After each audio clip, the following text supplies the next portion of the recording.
said he would wreck your life. Gloria, Alec can't do that, can he? Can he?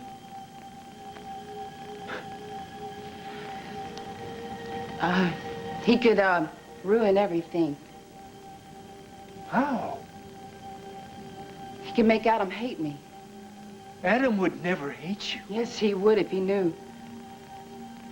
Knew what?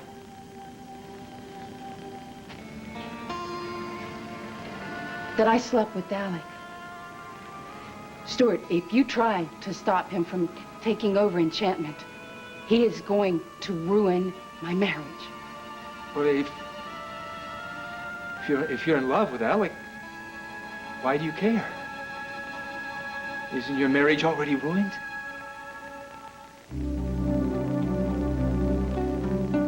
Adam. Stuart told you, didn't he? I beg your pardon? McIntyre, your plans for Enchantment are long overdue. We couldn't be happier, especially with you on our team. Oh, what team? And what plans for Enchantment? What the hell is going on here? Take your time. Think back to the morning of December 14th. Please tell the court what happened that morning in your hunting lodge.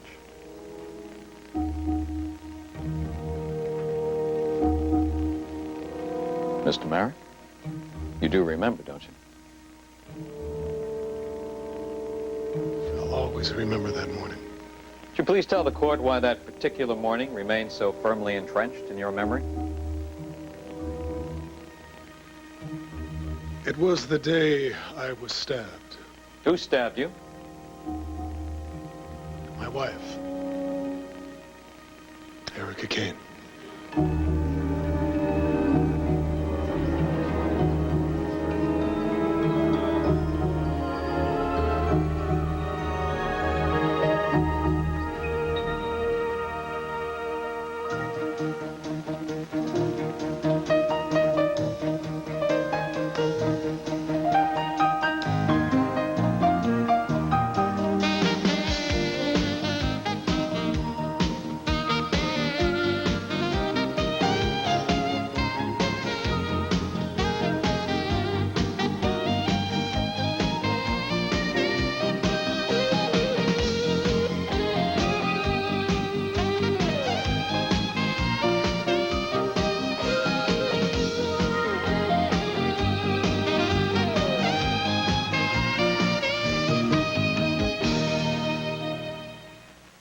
All My Children. Brought to you by Vicks Chloroseptic Lozenges, part of the Vicks family of products. Please describe for the court the events of the morning in question.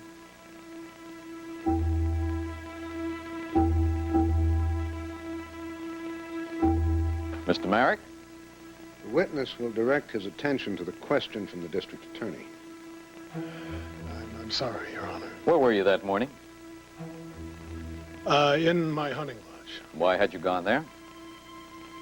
Well, I wanted to, I wanted some privacy. I had some things to think through, and I needed time alone to think them through. Oh, was something troubling you? Yes. Oh, would you please tell the court what that something was? My wife and I were moving towards a divorce. Did you want this divorce? No, I did not. Oh, must have been quite a shock when your wife showed up that morning at the hunting lodge. I was overjoyed to see her. Why is that? I had received some information the night before. I thought we could possibly work out our problems. What was the source of these problems? Objection, Your Honor. The witness is not a psychologist. Your Honor, I'm not seeking expert advice here. I think that Mr. Marick is certainly qualified to assess what was troubling his marriage. Overruled. Please answer the question, Mr. Marick.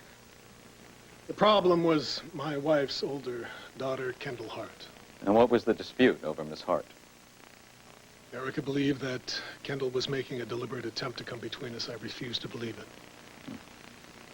Now, you mentioned the night before coming across some information that might lead to a reconciliation between you and Miss Kane. Could you please tell the court what that was? Well, Erica was right about Kendall. Kendall was trying to come between us. Huh. So you realized then that your wife was right? Yes, and that I had been wrong. And when she showed up at the hunting lodge that morning, were you able to tell her this?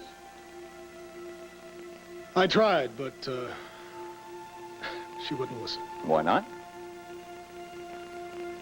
She hadn't come to listen. Erica came to accuse me of raping Kendall the night before. And when you denied this, how did she react? She refused to believe me. She was sure that I had raped Kendall. Mr. Marick, the night that Miss Hart came to confess her love to you, did you at any time initiate any kind of sexual contact with her? None whatsoever. And were you able to tell your wife this? I did, but she didn't seem to hear me. I tried every kind of argument and explanation I could think of. But nothing worked. I got so frustrated that I finally grabbed her by the shoulders and shouted at her. What did you shout, Mr. Marick? Kendall was a liar. Now, how did she react? She screamed for me to let her go. Did you? Yes, I begged her to listen, but she wouldn't. Now, did you pursue her physically after that? I couldn't. Why not? She had turned away from me, and when she turned back, she had a strange look in her eyes. And the letter opener was in her hand.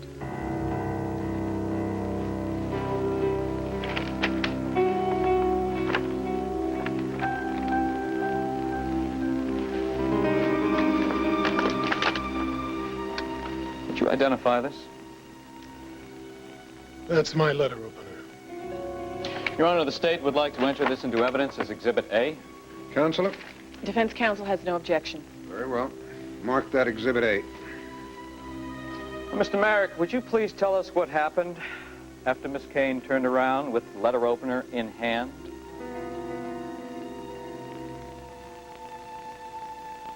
She lunged at me and stabbed me in the chest. Mr. Marick, we've already heard expert testimony as to the nature and gravity of this wound. You had to be in excruciating pain. Are you able to recall anything that transpired after the stabbing? I was lying on the floor. She said that I deserved it. That I should die. And she turned around and walked out.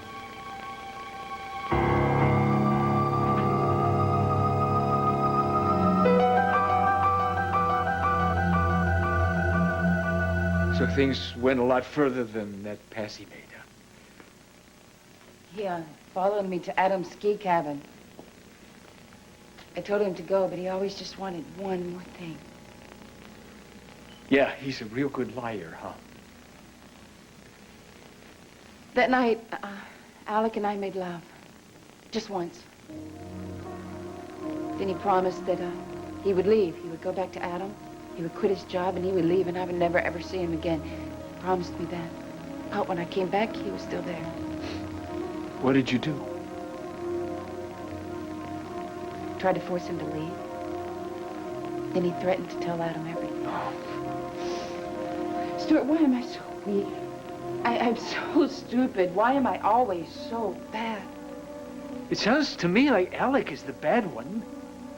Well, it takes two to tango. But this is blackmail.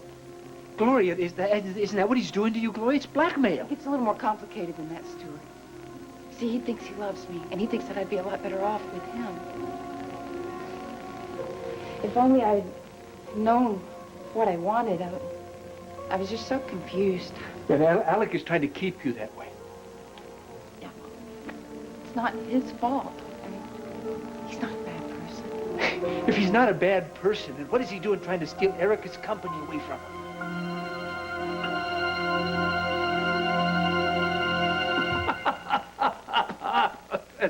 That's rich, Alec. Are you practicing playing innocent for the press conference? Who says I'm playing? Oh, come on. Every Enchantment shareholder knows about your ongoing battle with Erica Kane. George, I can't thank you enough for coming. Well, victory's at hand. There's no time for false modesty. Well, let's not count the proxies before they're in. Yeah, true, but I hear the fat lady singing. Let's hope so. George, you better get going. You're going to get caught in rush hour traffic. Well, it's my driver's problem. Pleasure to meet you, Chandler. Keep up the good work now, McIntyre. Okay, I'll talk to you soon.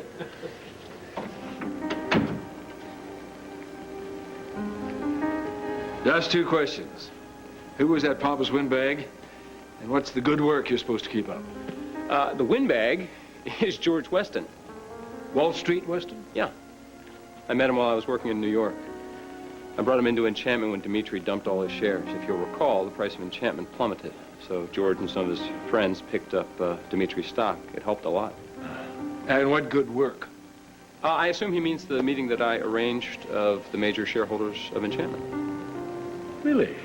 Well, I happen to be, other than Erica, the major shareholder of Enchantment, and I didn't... Why wasn't I involved in this meeting? Well, I thought that you would have been, and you just couldn't make it for some reason. No, didn't hear a word about it. Well, I don't know what happened. I guess there must have been some kind of mix-up. I'll speak to Erica's secretary about it and see what happened. I'll settle for being brought up to speed. Weston seemed to think I was privy to what went on in this meeting. Now, why would that be? And why did you assume Stuart had something to tell me? You're putting me in a rather awkward position. You've been there before. That's true. I hate to tell you this because I'm afraid it's going to embarrass Stuart, but in a sense, you were at the meeting today. Skip the riddles. Make your point. Stuart was at the meeting today, pretending to be you. Why on earth would he do that? What possible reason could he have for masquerading as me? It goes back to when I first started working for you. If you recall, I was brought in to lighten the workload. You were supposed to concentrate on your recovery. Well, you didn't do that. You were working as hard as ever, possibly harder. So you were driving Haley and Gloria crazy. I decided to take matters into my own hands. I called a number of your clients. I told them to deal with me directly until you had made a full recovery. Well, unfortunately, one day, Stuart came in and overheard one of those phone calls. I guess he must not have heard the until you make a full recovery part. Yes, he told me about that. Oh, well, he's been giving me the fisheye ever since. Right. I was actually sort of complimented that you wanted to be like me. But how did Stuart find out about this meeting, and I didn't? I have no idea. Oh. He could have intercepted your memo about the meeting? Oh. I'll ask him about that first chance I get. No, don't do that, please. I told you, I don't want to embarrass him. Well, he doesn't seem to mind embarrassing you. He told me that you made a pass at my wife, didn't he? Well, yes, and that was embarrassing, but... Yeah, and true. He was right about that. Could it be that he's right about everything? Maybe he's giving you the fisheye for a good reason. After she stabbed you, did you lose consciousness? Not right away. Before she walked out the door and left you alone, were you able to ask your wife for help? I vaguely remember something to that effect, yes. Would it be